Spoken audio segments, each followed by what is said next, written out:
It's a studio day. This calls for a lot of coffee.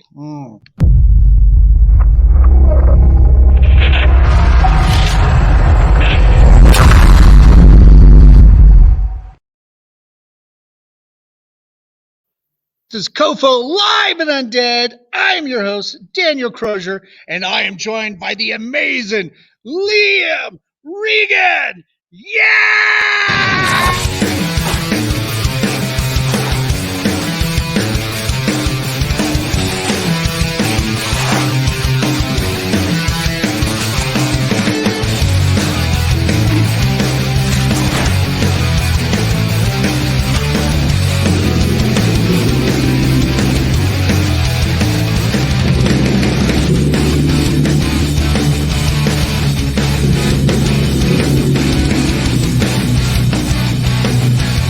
You want to have something on my face?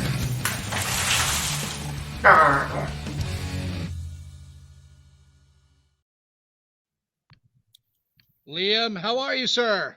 Dude, I'm good. I'm good. It's about 7 p.m. here in the UK, but I've got my Pepsi Max, so I'm doing pretty good. Nice. 7 o'clock there. It's 12 o'clock here. Perfect, perfect time. Yeah, definitely. Yeah, appreciate you taking the time coming on the show. Yeah, if you don't mind, tell us a little bit about yourself. Where you come from and how you became a filmmaker. Sure. Yeah. Well, hi, my name is Liam Regan. I am from Sheffield in South Yorkshire, England. And if you don't know where that is, it's near Manchester. If you don't know where Manchester is, it's near London. If you don't know where London is, it's somewhere in this place called the United Kingdom where I live. And I grew up watching, like a lot of people, horror movies, I guess. Like I grew up I was born in 1985, and so I was around the video shop era. So I was very privileged to check out movies that you probably wouldn't check out anymore because streaming is so monopolized. You only get like whatever, a lot of it's just in-house productions but yeah, I was lucky to grow up on like Nightmare on Elm Street, Friday the 13th, Child's Play, all those franchises. But it wasn't until I discovered Troma in 1996, when I was 11 years old, that I mean, I always wanted to be a filmmaker, but it wasn't until I saw the Toxic Avenger Part 2 that I felt like, oh, hang on a minute. There's this company out there that's combining British slapstick kind of Looney Tunes violence with with a dark political message, but on such an earnest budget. So when I saw Toxic Avenger Part 2, I was like, I would love to maybe be able to imitate that one day. So, I always wanted to make films, and I studied film in college and university. And then I went full time at work thinking, well, one day I'll save up enough money to make my own movie. And it didn't happen, and it didn't happen. And then in the late 2000s, very late 2000s, I started reading books on screenwriting, like screenplay by Sid Field and Save the Cat by Blake Snyder. Because back then, all I knew was to outline a film. And I then had a sexual accident in 2011 when I snapped the frenulum. They call it, the frenulum is the actual name, on my penis. And the slang of that is to snap a banjo string. And I thought, well, what's more horrifying? In fact, this is a pretty kind of poetic. It's kind of ironic story. So the night happened. I was with my girlfriend at the time, Sarah, and then there's blood everywhere. But I didn't know what a banjo was at the time. Yada yada. And the next day, we actually saw the Mother's Day remake in cinemas, directed by Darren Lynn Bousman.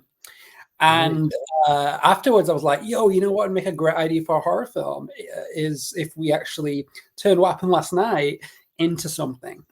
I started jotting down like ideas for a short film, because I was like, well, it's a one and done kind of thing. Guy snaps his banjo string, the end. And then it just kind of escalated from there. Wow, that's pretty wild. To go through that that sense of trauma, and then make something really cool and creative out of that. Mm. You know, yeah, with My Bloody Banjo, I was able to to catch that recently. It's a hilarious film. It being a horror comedy and everything, but it's so it's so dark, and there's a lot of in terms of playing with a lot of trauma of being bullied and um, being belittled, and then kind of forced to go inside yourself, you know, and this character comes out, this what is it, imaginary friend Hmm. that that manifests itself. It's like, wow, that is so wild. And playing on the psychosis of that, is he crazy, is he not, are these things happening? That's what I read into it. Hmm. And it yeah, it was absolutely fun and cool, and ridiculous to watch. Especially it being it's your first feature film too that you did a short film version of that prior to that, right? Yeah, that's right. Yeah, man. So we shot that in 2012, and then we did Hmm. the movie in 2014. But I never intended it to be a movie. I just, I grew up watching feature length films, and the short film. I find writing a short film is much harder because Mm. you got to get in, get out. But when you Yeah. create characters, etc., you kind of want to open up that universe in a way. Did you watch it on Tubi or did you watch it on Troma Now or? Tubi. I came. It popped up on my Tubi, so I was able to do that. I didn't see it in the catalog for on Troma now, but it's good to know that it is there. Definitely, man, because the Tubi version is like heavily censored, like you said, Oh, extremely. So I signed a true. really big distribution deal back in 2016 with a company called Maxim Media, who are also known as like Midnight Releasing. That Mhm. they promised me so much, and they pretty much did not deliver on any of the promises. But one of the most heinous things that they ever did was censor the movie. So Mm. it's called My Bloody Banjo, and then in the uncut version, you actually see the needle going through the foreskin, and you see the Yeah. blood. You see everything. I mean, it's a lot more nastier. It's a completely different movie. So if people out there, if they want to check out the director's cut, as I call it, you can either go to watch.trauma.com, first month free, $4.99 a month, but the first month's free. Or you can go to either refusefilms.com and buy the limited edition Blu-ray, or you can go to Diabolic DVD and pick it up there, and the Orbit DVD and some other US suppliers. But yeah, I mean that sucked with the distributor. In fact, I had to I Yeah. had, I had to purchase back the UK Ooh. rights so I could put out the Blu-ray because they took worldwide rights, but I've still not made a penny off them, and it's been 7 or 8 years, and I get Oh, a every 6 months I get like a letter to tell me how much the movie's made and how much money they're bearing me in expenses. However, it was probably the best thing to ever happen to me because I learned how film distribution works, and I now yeah. have my own distribution label, Refuse Cool. Films, which, the first two titles are My Bloody Banjo and the sequel, Eating Miss Campbell. But we've also licensed movies from Troma, and we've also licensed movies from Nice. similar filmmakers, which we plan on distributing hopefully maybe 2 or 3 per quarter. Oh wow, that's amazing. Yeah, that's something that filmmakers have such a hard time with, is finding reputable distribution that's not going to screw you, and then also like if you're going to just go ahead and self distribute, or find partner with people that you can actually trust, and Hmm. it seems like you have a great partnership with Trauma, and and we love Lloyd. We've had Lloyd out for Colorado Festival of Horror, about a year and a half ago, Hmm. and he's such a a delight. I always kind of hearken him to. like my R-rated, dad or something. I love driving him around when he's in town. I've got a lot of friends that'll, kind of take him around on tours, whenever he comes through Denver and stuff. And he's just such a sweetheart. Oh, he's the best. I mean, he's the reason why, I'm a filmmaker and he is my favorite filmmaker. So, it's such a joy I mean, I've worked on Troma productions before. I mean, I've worked on Return Right. to Nukem High and Return to Nukem High, aka Volume 2. I also Nice. worked on hashtag Shakespeare Shitstorm. And they Shit, also, yeah, yeah, man, they also produced my second movie, Eating Miss Campbell. that's right. Man, that's cool. Can you tell us, you know, with the experience of working, on a trauma film like that, is was that the onset experience? Were you able to apply that to making your own films pretty directly? 110%. So I flew out in the summer of 2012 to Buffalo, Niagara, and I didn't know anybody over there apart from Lloyd, who I met like maybe a year or two before, at a screening in London, when Lloyd came over. So yeah, I flew over in the summer of 2012 to work on Return to Nukem High, and that was my film school essentially. Even though I did study film at college and university, it was more of a theory background. Where being on a Mm, trauma set, you pretty much learn how every department works. You look at the camera right. department, you look at the special effects department, the art department, and I was just on that movie as a production assistant, but it really taught me so many lessons that I always say with filmmaking, it's always best to be on a film set and just do whatever job you can and ask as Mm, many questions as you can and just watch and be there to help out and essentially just like pay your dues, I guess. You know what I mean? yeah. I mean, it's hard, it can be 12, 16-hour days sometimes, but it's rewarding because it's great to work on something which is such a collaborative experience, and especially I travel all the way to America to meet my kind of people, which we don't really have a film community here in the UK, but Oh, in America, especially on a trauma production, it's like the land of misfit toys in a way. It's like all yeah, these people come together of the same mindset, yeah. and for the common goal to make a great movie. Nice. Yeah, yeah. That's one of the beautiful things. Like, with America, tons of wonderful, uh, you know uh, films being produced across the board, even television too, of all different walks of life and genres. But like here in Denver, the film community seems to be kind of sparse, but there's a huge concentration of like trauma people, whether it's fans or people that work with trauma, work for trauma, or have worked on a number of their productions. It's just so cool to see like our friends like Zach Bynes, Mhm. be able to do so many cool things in that world and bring it to someplace like Colorado, Mhm. which so many people wouldn't think of that.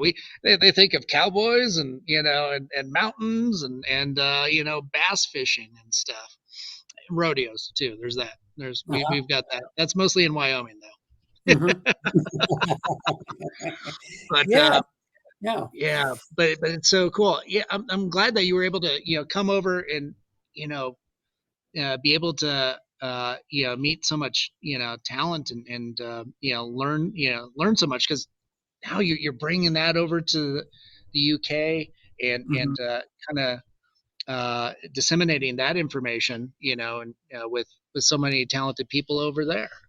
Yeah, no, it's great, man. I mean, trauma works in a certain style, and I very Mhm. much, have adopted that. But again,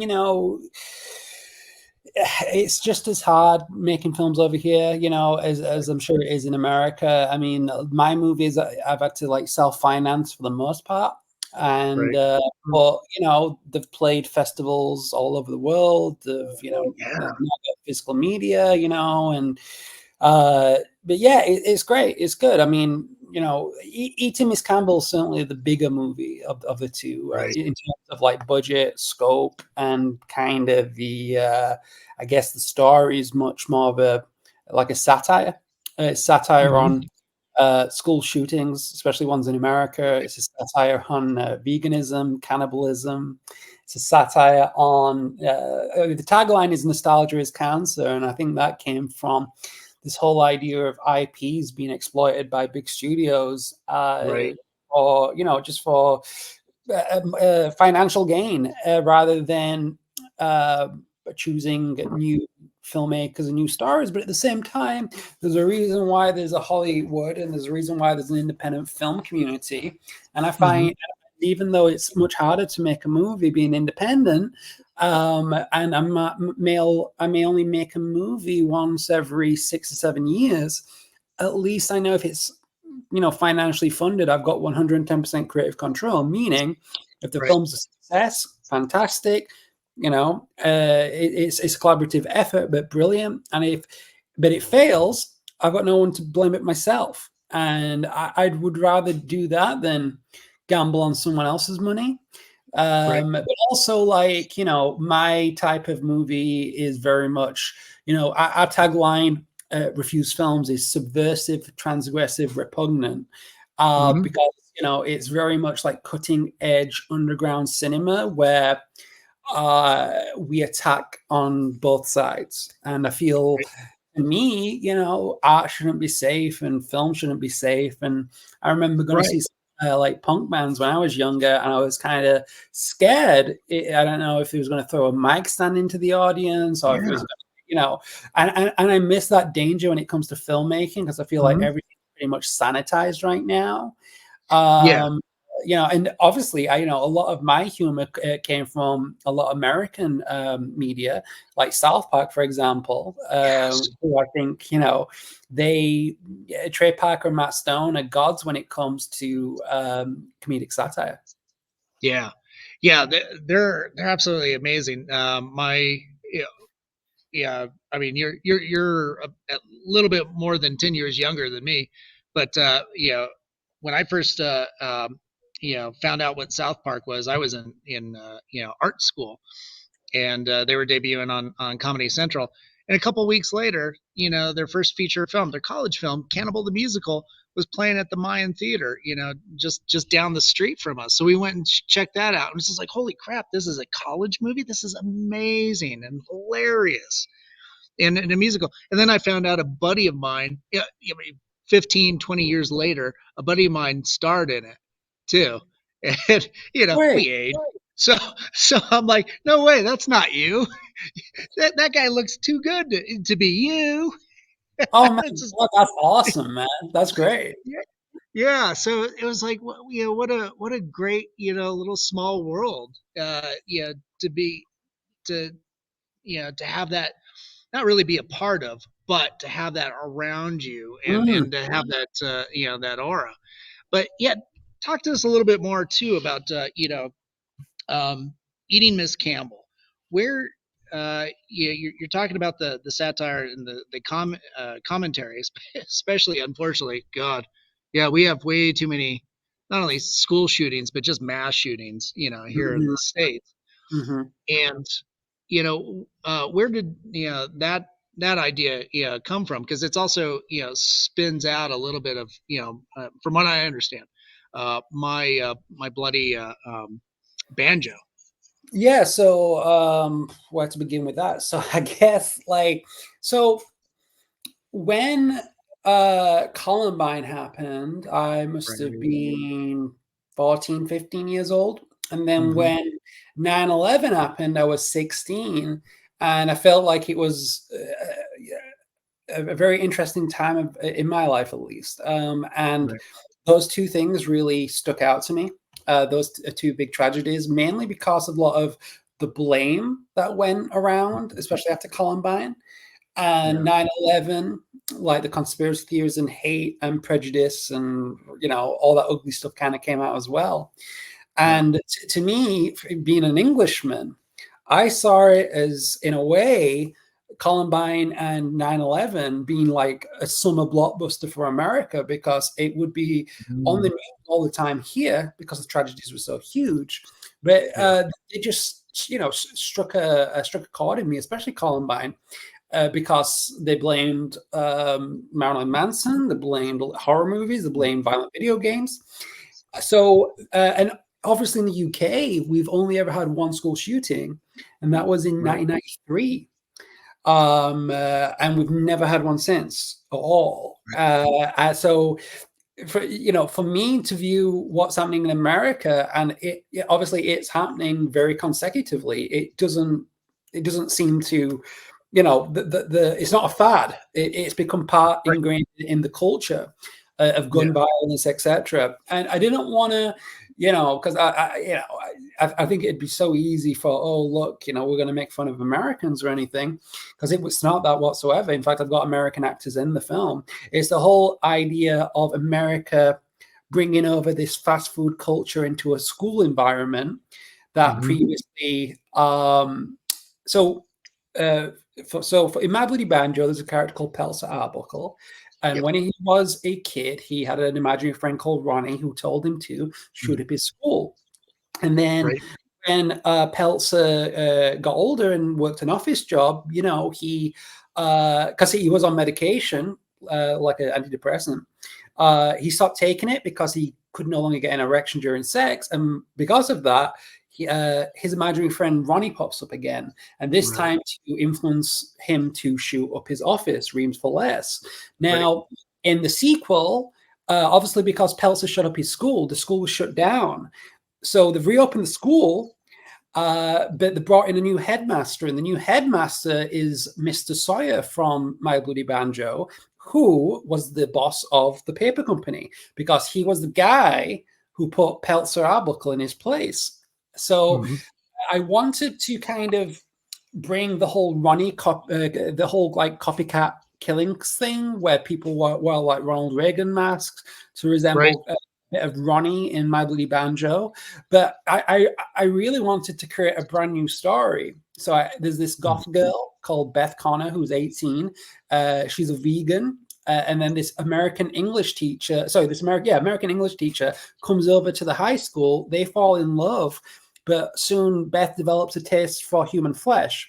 All my friends have turned vegan, and I just thought it'd be really funny as well. What if, a vegan became a cannibal? So the aspect, and then there's there's movie tropes in there. Like there's the date raping jock. There is the three mean girls called Alyssa, Clarissa, and Sabrina. There's, so I wanted to send up the whole horror comedy independent film genre, but I also wanted to kind of like, because it was like 6 or 7 years between Banjo and EMC, so I felt like this was the last ever film I ever got to make. I'm going to throw everything at the wall. I'm not going to give a fuck who I offend, because life's too short, and we may as well laugh at everything, because if not, it's a pretty sad existence, Yeah. Wow, that's that sounds amazing. Now, for those of those watching right now, to see Eating Miss Campbell, I haven't been able to find it streaming. I know it started doing the film festival circuit a couple years ago. It took the main prize at Fright Fest, which is the largest horror convention and festival here in the States. And then it's been popping up here and there. Is it going to be on? Do you know if it's going to be on Troma Now anytime soon? I think eventually, So I think eventually, Troma's trying to Troma's trying to get it on Peacock at the moment in America, and they also then do physical and then Troma Now. But if not, I mean, you can illegally stream the movie from many illegal websites. So illegal websites. Yeah, the film got leaked like a month or two after its premiere in like 2022. And Right. as a filmmaker, you've got no control over that, even though at the time you kind of like you want to wish death upon the people that leaked it. But what I are you going to do? totally understand that. Well, yeah, that cuts into your investment. You can't. It makes it harder to make the next movie too. Well, yeah, there is a bit of that. I mean, to be honest with you, it hasn't hurt the movie. It really hasn't. Okay. If anything, it's probably helped the movie. But I think Yeah. at the time, the gut feeling is, oh, and to me, it's not from a profit standpoint. It's from you kind of want to, once you've written a movie and you've filmed it and it's been edited and you're in every other aspect, you've been able to control every single aspect of production, Right. meaning the edit, the post-production, the marketing, the festivals, everything. And the second someone takes that control out of your hands and it's now Right. on everyone to see, it's kind of fucked. You know what I'm saying? Because it was still playing Sure. the festival circuit. So yeah, I mean, I guess financially it can damage. I mean, personally, like refusefilms.com, Mhm. which I do full time now. I've been Yeah. doing it for like a month. I mean, we've sold like pretty much half the inventory of Eating Miss Campbell Blu-rays, Nice. which is fantastic, which is great. Because to me, well, why would anyone want the Blu-ray? Because you can watch it free online. But I mean, I'm a Blu-ray collector myself, so I know that there's obviously a boutique Blu-ray market out there, and there's a fan Yeah. base. However, because I just launched the label on March 4th, I didn't know what the response were going to be. Now I Mm. self-distributed Banjo, which was only 1,000 copies, and we're still selling that. But Eating Miss Campbell, we've done 2,500 units with a slipcover, factory pressed, signed, numbered, all that kind of jazz. And like I said, we've already sold out half the inventory in a month, which is fantastic. So yeah, I mean, piracy's not really damaged anything, I don't think, because Okay. I look at it this way. I think if you illegally watch a film and you like it, and if you're a film fan, you're going to buy it. Now, Yeah. if you're not a film fan and you just want to watch something and, oh, look, Eating Miss Campbell, what is that? I don't think that they're the type of people that would have bought the film anyway. So I think Right. it's two different audiences. I really do. Right. Yeah. There's kind of that fair weather, and especially with like streaming, it's kind of introduced audience to more of casual observers at best. Something that puts Netflix, whatever, on the background because it's Mm. noise. Yeah. And there's a way that their films and their projects are usually designed because it's designed to almost be that. It's not the most necessarily the most innovative. There's a mathematical formula to it, and it's how their algorithms and their streaming platform is structured is when something ends, something else just automatically pops up, and everybody else is kind of taking note of that. Oh, we've got our buddy just popped in, said wanted to say hi. Zach Bynes, how you Oh, doing? Yeah. Hi, Dan and Leon. hey, hey, Lego Larry. Um, but yeah, I'd be curious too. Like with refuse films, would you be able to also buy or would people in other countries, obviously me in the states, be able to buy on your website and then have it shipped internationally, or is that does that end up being like a territory thing for licensing? So, I mean, I guess, so, I mean, to answer your question, we ship Yeah. worldwide, and our biggest customer base is America, believe it or not. Oh, Yeah, sweet, sweet. yeah. So, you guys love it. So it's I don't know if it's like a loophole, but for example, I've always been able to Mhm. import movies from America, Region One DVDs, etc. I buy Cool. from the likes of Orbit DVD, Diabolic DVD, and it's kind of like a free market in that respect, in terms of you can ship anything worldwide. So Yeah. even though with Eating Miss Campbell, Troma does have the US license to that. I own all of the territories, but I can still ship because it's Hmm. manufactured in England. So it's like my version of the movie, much like when Trump, like for example, there's other certain Troma licenses. People own certain Troma licenses in the UK, but I can still buy from Troma in America. Like there's nothing stopping me from that. So to answer the question, yes, you can. Ships worldwide. We're open 24/7, 365 days a year, So refusefilms.com, and we don't really sting you on the shipping, and we don't sting you on the custom charges, because we always back everything as a gift, because we trust our customers that you're not going to screw us over. So by saying you've lost it. So yeah, man, it's we've only got 2 titles up right now, but we've got t-shirts, we've got soundtracks, we've got all that swag. But the next 3 titles that will be announced next month, as in available for pre-order, are 3 Troma movies. Nice. Yeah. Nice. I can't wait to hear what those announcements are. Any prospects on your next original film? Yeah, so we're playing around with 2 titles right now. It's either going to be called Fake Plastic Love or Dolly Dysmorphia. So I mean, they are the same film. Those are just two titles we're playing with. So that's like my next original in-house film, and that'll be the 3rd movie in the Bloody Banjo saga.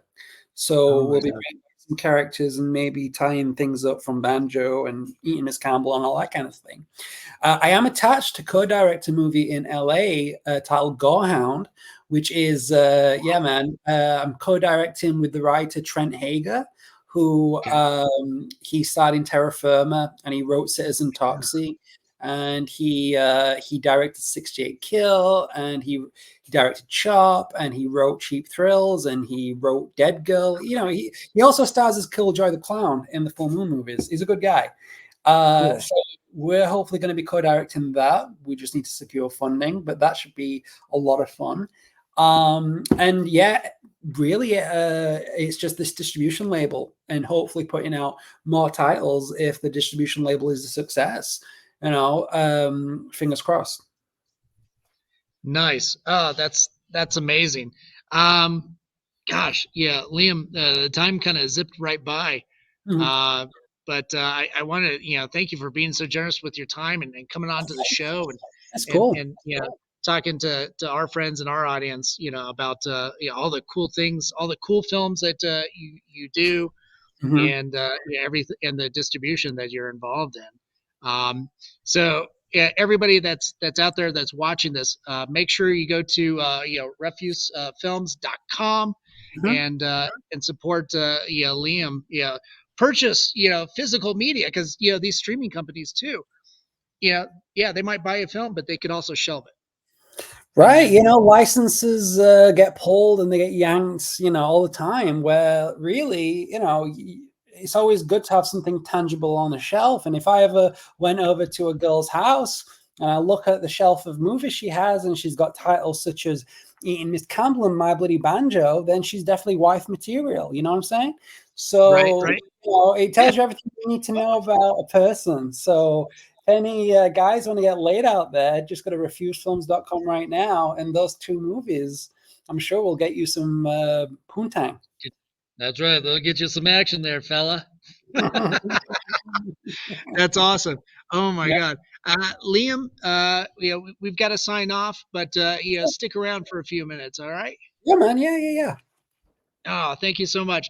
Thanks again to Liam and to everybody that was able to tune in, and to our sponsors too. Want to thank those guys.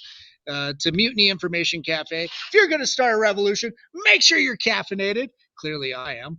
To Hellfire Entertainment. Thanks for rebroadcasting us on your social media.